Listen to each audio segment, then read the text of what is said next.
The hum of the server room was supposed to be white noise, a comforting backdrop to Chloe Bennett's late-night coding session. Chloe, lead developer at InnovateSphere, a cutting-edge tech firm specializing in AI-driven personalized learning platforms, was debugging a stubborn piece of code. Her fingers danced across the keyboard, lines of complex algorithms scrolling across her triple monitor setup. The only light emanated from the screens, casting an eerie glow on her determined face. Suddenly, her phone buzzed. A text message preview, Richard B., her father. The name used to evoke security, but lately, it felt more like a pending invoice. A reminder of unspoken expectations. She glanced at the preview, expecting a family dinner reminder, or a passive-aggressive comment about her workaholic tendencies. Instead, what she saw made her blood run cold. The message, clearly not meant for her, read, "She's a dead weight, Mark. Wasting her potential on this tech nonsense." Chloe's breath hitched. It was followed by another, from her mother, Susan. "At least she's independent. Remember the loan?" Richard's response was swift and brutal. "That pittance? After everything we've sacrificed? She thinks she's so clever, building these toys. She'll never understand real responsibility. A constant drain. We should have pushed her towards law school, like Ethan." Toys. Drain. Law school, like Ethan. Ethan, her successful corporate lawyer cousin. The golden standard against which Chloe was perpetually measured. The words felt like tiny, sharp shards of glass. Her stomach churned. She wanted to delete the messages, but the damage was done. The facade of familial harmony had crumbled, revealing a stark and painful truth. Her father saw her as a failure, a burden. Her mother, though seemingly more sympathetic, was complicit. The loan was a small sum Chloe had borrowed years ago to start InnovateSphere. She had repaid it in full, with interest, within a year, a point of pride. Clearly, her parents saw it differently. Another message from Richard, "She's lucky we even tolerate her eccentricities. Honestly, Mark, sometimes I wonder why she even bothers. She's so detached. Not like us." Chloe realized her father had accidentally sent the messages to her instead of her uncle, Mark. The silence in the server room felt oppressive. Her heart hammered against her ribs. For 8 years, Chloe had been quietly contributing to her parents' finances. They believed they were receiving dividends from a wise investment their financial advisor, Mr. Thompson, had made. The truth was far more complex. Through Phoenix Tech, a shell company Chloe had established with her financial advisor, Liam Walker, she had been discreetly channeling funds to them. After poor business decisions, her father had nearly lost their Connecticut home and retirement savings. Chloe, using her success at InnovateSphere in Austin, Texas, had stepped in. Her parents had never read the fine print of Mr. Thompson's investment documents. They had no idea that Phoenix Tech, and by extension, Chloe, was the source of their financial stability. They had been living on her generosity while deriding her choices. Chloe's life had been a relentless pursuit of her father's approval. She excelled in school, was a competitive swimmer, even considered pre-law. She worked tirelessly, driven by a need to prove her worth. But it was never enough. This accidental text message was the catalyst. Everything shifted. A slow, cold anger simmered beneath the shock. It was a clarifying anger. She opened the Phoenix Tech documents, the investment agreements, the fund transfers, the legal framework shielding her involvement. Her father thought she was a dead weight. He was about to discover the true extent of his dependence on her toys. He would learn it in a week, at the InnovateSphere product launch. Chloe didn't sleep that night. Her father's words echoed, a constant drain. Not like us. The sting wasn't just in the insults, but in the casual certainty. Her perceived failures were a foregone conclusion. She should have been used to it. Richard Bennett had always been demanding and critical. Praise was rare. Her achievements were met with a shrug, a dismissive "that's expected," or a comparison to Ethan. Even her career choice was a disappointment. He wanted a lawyer, a doctor, prestige. He couldn't comprehend her passion for technology. But through it all, Chloe had clung to a fragile hope that if she worked hard enough, she could earn his respect. That hope was now extinguished. By dawn, the hurt had hardened into resolve. She opened the folder labeled Phoenix Tech Project Nightingale, the codename for her operation. The investment was a series of fund transfers from Phoenix Tech. When her father's businesses imploded, her mother had called Chloe in a panic. Richard, too proud to ask directly, authorized Susan to reach out. Chloe had created Phoenix Tech to provide assistance without revealing her involvement. They believed they were receiving returns from a diversified portfolio. In reality, every dollar came from Chloe. For 8 years, she had silently provided for them, without seeking acknowledgement. She hadn't expected groveling, but she had expected basic decency. Chloe reviewed the Phoenix Tech documents. Liam Walker had insisted on a control clause, leverage in case of unforeseen circumstances. Chloe had dismissed it as unnecessary. Now, she was grateful. The clause stipulated that if the recipients engaged in activity detrimental to the interests of Phoenix Tech, the company could suspend payments and demand full repayment. Detrimental activity was broad, encompassing disparagement or attempts to undermine Phoenix Tech. Chloe leaned back, a grim smile playing on her lips. Her father's words qualified. He had disparaged her, the founder and CEO of InnovateSphere, and indirectly, Phoenix Tech. She could cut them off. Did she have the ruthlessness? Her phone buzzed. Her mother. Chloe, honey, are you coming for dinner on Sunday? Your father is looking forward to it. The last time, her mother had pressured her to contribute more to their retirement fund. She considered ignoring the message, but an impulse took hold. If her father could pretend to care, she could play the game too. She replied, "Of course, Mom. Looking forward to seeing you both." A lie, but necessary. Before closing her laptop, she needed to talk to Uncle Mark. She texted, "Uncle Mark, need to ask you something.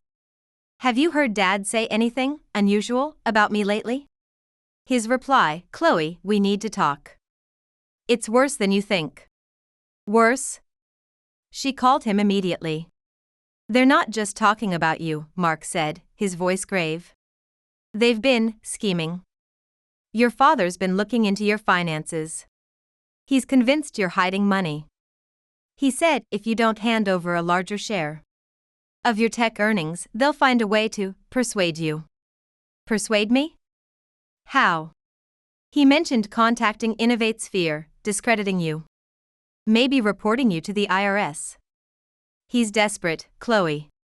Cold anger settled in Chloe's gut. They weren't just ungrateful, they were plotting against her. "Uncle Mark, I need proof. Recordings, documents, anything." They believed she was naive. They had no idea who they were dealing with. They would find out at the InnovateSphere product launch. The next 2 days were a blur. Chloe, fueled by adrenaline and a desire for justice, prepared for the launch of Athena, a revolutionary AI-powered educational platform. It was her brainchild, poised to disrupt the education industry. She also worked with Liam Walker to solidify her position with Phoenix Tech. "The control clause is airtight," Liam said. "We can freeze payments and initiate repayment. They won't have a legal leg to stand on." Good. Monitor their accounts. "I want to know the instant they miss a payment." Liam chuckled. "Their situation is precarious. If they don't find a few $100,000 by the end of the month, they're in trouble." The end of the month was 4 days after the launch. 4 days until her father would potentially face ruin. 4 days until he confronted the consequences. On Sunday, Chloe drove to her parents' house, the picture of a dutiful daughter. The sight of their colonial, the home she was secretly paying for, filled her with mixed emotions: anger, resentment, detachment. It felt like a stage set. Her mother, Susan, greeted her with a forced smile. "Chloe, honey, you look tired." Chloe forced a smile. "Just busy with the launch, Mom." Her father, Richard, sat in his armchair, expression unreadable. He offered a curt nod. Her brother, Tom, barely acknowledged her. Chloe took her seat. The conversation was stilted.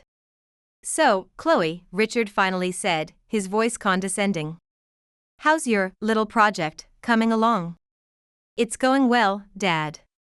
We're launching Athena next week." "Athena?" Susan feigned interest. "What is that?" Richard interrupted. "Educational software, Susan. Nothing to get excited about." Chloe felt frustration. He couldn't acknowledge her work with respect. "Actually, Dad, Athena is poised to revolutionize education. It's attracting interest from investors and educators nationwide." Richard scoffed. "Investors? Don't be naive, Chloe. It's all hype." Tom chimed in. "Yeah, sis. Coding is for nerds." Chloe ignored him. "We've been thinking, Chloe," Susan said, her voice wheedling, "about our retirement. Making sure we're comfortable." Chloe knew where this was heading. "Yes, Mom?" "Well," Richard said, "we were hoping you could increase your contributions to help us secure our future." They had no idea she was already providing the vast majority of their income. And they were demanding more.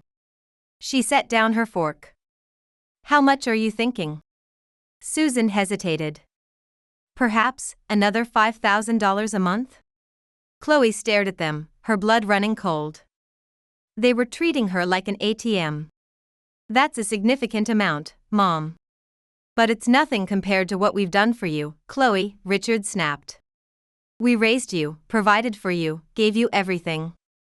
The least you can do is repay us." "Repay you?" Chloe's voice was dangerously low. "For what? For calling me a failure? For dismissing my achievements? For plotting to sabotage my career?" Susan gasped. Richard's face turned red. "What are you talking about?" Chloe took a slow sip of water. "I'll think about it," she said, devoid of emotion. Susan sighed in relief. "Thank you, Chloe, honey." Chloe forced a smile. They had no idea their world was about to crash. That night, Liam Walker called. They defaulted.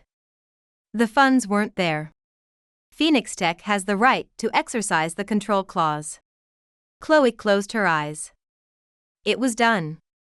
Her father was at her mercy. "Do you want to initiate the full repayment demand?" "Not yet.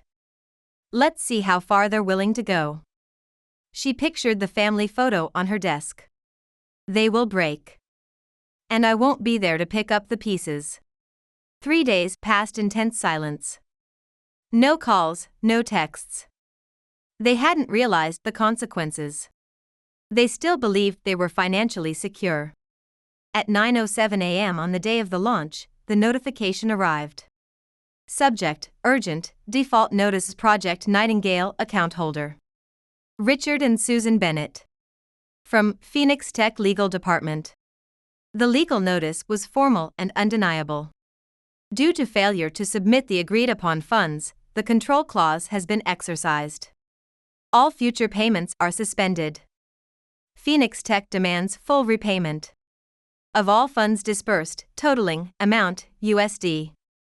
Failure to comply within 30 days will result in further legal action, including potential asset seizure. The power dynamic had shifted. She didn't need to call them. They would come to her. And they did. At 9:42 a.m., her phone rang. "Mom." Voicemail. At 9:47 a.m., her mother called again. At 9:50 a.m., her father. Chloe let them stew for an hour before answering. Chloe. Her mother's voice was frantic. There's been some kind of mistake. A notice from Phoenix Tech saying we've defaulted. But that's impossible. Mr. Thompson assured us. You have to help us. It's not a mistake, Mom. Silence. What? Susan whispered. It's not a mistake. You didn't provide the funds, so the agreement is void. Chloe, honey, what are you talking about? This investment. It's our retirement. Everything. Chloe's voice was devoid of warmth. It was your retirement. But Phoenix Tech took control. Legally, you owe a substantial sum. No, that's impossible. Richard's voice cut in. The investment is with Mr. Thompson. Chloe delivered the final blow. You weren't receiving dividends from Mr. Thompson, Dad. You were receiving money from me. Dead silence. Then. You're lying. Richard's voice, sharp with fear. No, Dad. 8 years ago, when your businesses failed, I set up Phoenix Tech. You've been receiving funds from my company. But it was my money. I have the power to stop it. And I have. Her mother's breath hitched. Richard cursed. Tom scoffed. You mean we've been living off our failure of a sister, he said. You probably screwed up the paperwork. Well, Tom, Chloe said smoothly, the repayment demand is substantial. And if you can't pay, Phoenix Tech has the right to seize assets. Chloe, wait. Susan started, but Richard cut her off. This is a bluff, he snapped. You wouldn't do this to your own family. Chloe laughed, a short, humorless sound. Wouldn't I? She thought of the years she had supported them, their criticism. The accidental text message, their attempts to blackmail her. I've already spoken to my legal team, Chloe said. If you don't pay, you'll face the consequences. And if you try anything, threats. Attempts to damage my reputation, I'll pursue legal action. You ungrateful little. Richard began, but Chloe hung up. Her phone exploded with messages. From Susan, Chloe, please don't do this. We're family. From Richard, you'll regret this, Chloe. From Tom, you think you're so smart? You're just a bitter, pathetic loser. We'll find a way to get even. Chloe read each message, then blocked their numbers. She was done. She felt a sense of liberation. She was no longer carrying their burdens. The following days were quiet. No calls, no messages. They were plotting their next move. The attempt came 3 days later, on the morning of the launch. A call from an unknown number. She ignored it. Another call. Then, an email. Subject, urgent, legal representation Richard and Susan Bennett. From Law Offices of Vanguard Law Partners. Dear Ms. Bennett. We have been retained by your parents regarding the financial dispute with Phoenix Tech. They wish to resolve this matter amicably. Please contact us. Sincerely, Jessica Ramirez. Chloe smirked. They had hired a lawyer. Of course. She forwarded the email to Liam Walker. He called back, laughing. They don't have a case, Chloe. The agreement is ironclad.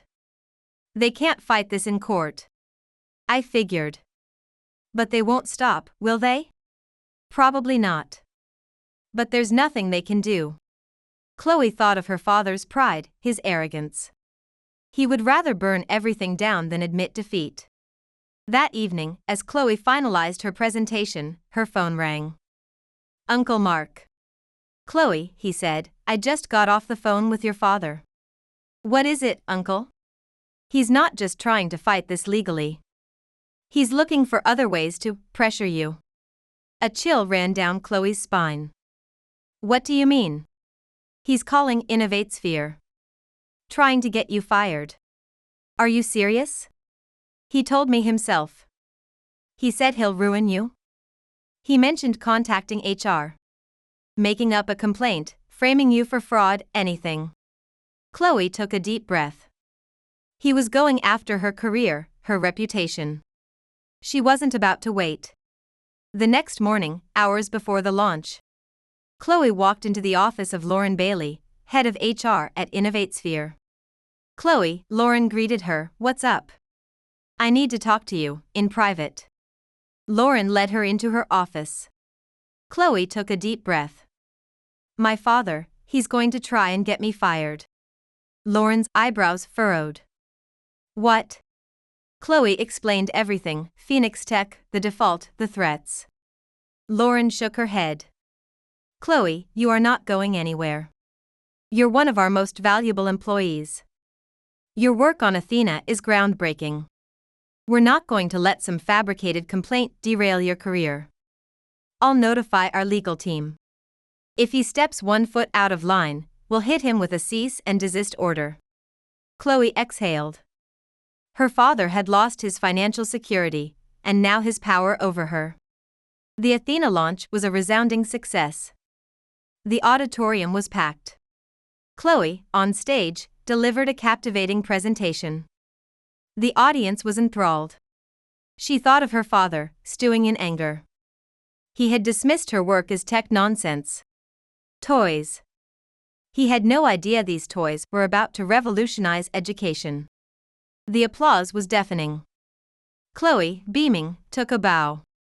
She had proven her worth, not to her father, but to herself. Backstage, Liam Walker approached her. "Chloe, you were incredible. Athena is going to be huge." "Thanks, Liam. Speaking of which, I received a call from your parents' lawyer.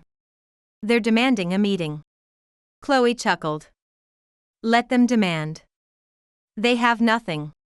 That night, celebrating with her team, she received a knock on her apartment door. Her parents. Richard stood stiffly, face red. Susan's eyes were swollen. "Chloe," Susan whispered, "please." Chloe folded her arms. "What do you want?" "We need to talk," Richard said, threatening. "You have no right to do this." "I have every right. Legally, financially, and morally." Susan clasped her hands. "We raised you. Gave you everything. You're punishing us, for what?" Chloe cut in. "For calling me a failure? For dismissing my achievements? For trying to ruin my life?" Susan flinched. Richard's jaw clenched. "You're being cruel." "No, Dad. I'm being fair." Silence. Then, Richard's eyes darkened. "You'll regret this, Chloe. You'll never be anything without us." Something inside Chloe clicked. The last sliver of hope shattered. She met his gaze. "Then I guess we'll see, won't we?" Chloe shut the door in their faces. She felt utterly free. It was over. Not just the financial support, but her relationship with her parents. Painful, but liberating. She had spent years trying to earn their love, believing she was unworthy. Now, she understood their disapproval was a reflection of their own insecurities. The next morning, she sent the final notice. Subject: Notice to vacate account holders, Richard and Susan Bennett. From Phoenix Tech Legal Department. Dear Mr. and Mrs. Bennett, as previously notified, your tenancy at 14 Country Club Road, Anytown, Texas, 78600 is terminated. You are required to vacate within 30 days. Failure to comply will result in formal eviction proceedings. Sincerely, Chloe Bennett. Owner, Phoenix Tech. She stared at the email before hitting send. The final severing. She was no longer responsible for them. The fallout was predictable. Her mother called 27 times. Chloe didn't answer. Her father left a voicemail. You'll regret this. You'll come crawling back. And we won't be there. Chloe deleted it. Tom texted, Congrats, Chloe. You just ruined our family. Chloe didn't reply. They were the ones facing the consequences. 30 days passed. Chloe didn't go to the house. Liam Walker confirmed they moved out, leaving it in disarray. Chloe drove there one last time. The house was quiet, empty. She felt nothing. No sadness, no guilt, no nostalgia. Just relief. She called Uncle Mark. "They're gone. How do you feel?" Chloe smiled. Lighter. Chloe sold the house.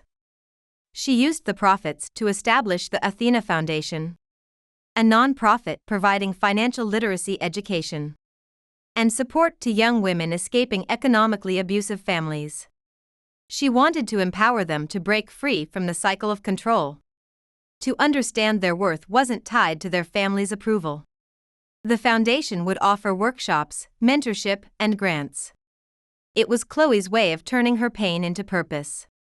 She knew how it felt to be trapped, to believe love had to be earned. She remembered the pressure, the feeling of never being good enough.